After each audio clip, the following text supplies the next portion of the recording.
Vienna's Conscience started after I gave a lecture at Webster University in 2005.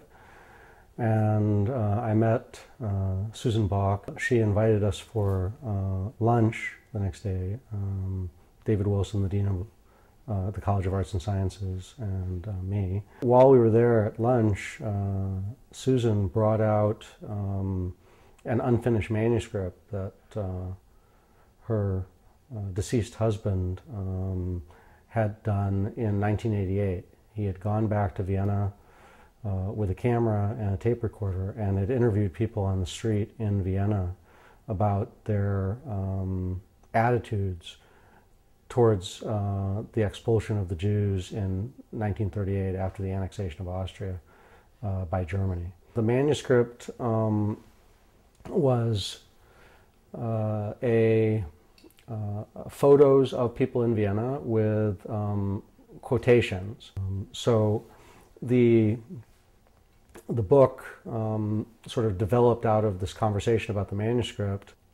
The mission, this is at least my view of it, was promoting tolerance and getting people to start conversations about things that had happened in the past. We always talk about coming to terms with the past. I would say it's more confronting the past. And the idea of confronting the past means you have to look at your past and you have to look at it critically, even if you weren't involved. When Richard Winter went and asked the people, one of the questions he asked is, may I ask you a question? What are you most proud of as an Austrian, as a Viennese? And then people will start to talk about what they're proud of as an Austrian. And then all of a sudden, blam, there comes the second question. Well, what do you think about the Jews having been expelled in 1938? And then the reaction is quite different from the sort of patriotic, we love Austria, to, hey, wait a second, what were you doing back in 1938, or what's your view of 1938? I think genocide is preventable, and if it is preventable, which I believe,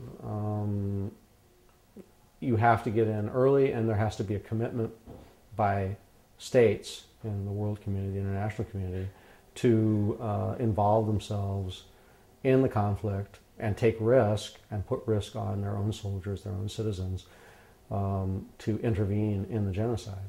If we don't do that, if we fail to do that, we are never going to stop the genocides. They're going to happen again and again and again. The courses I teach in Vienna, I regularly teach a course on genocide,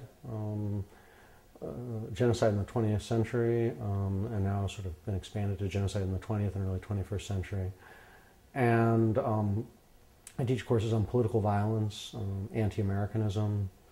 I teach a course called Hitler Was an Austrian, which focuses on the roots of the Holocaust in Vienna.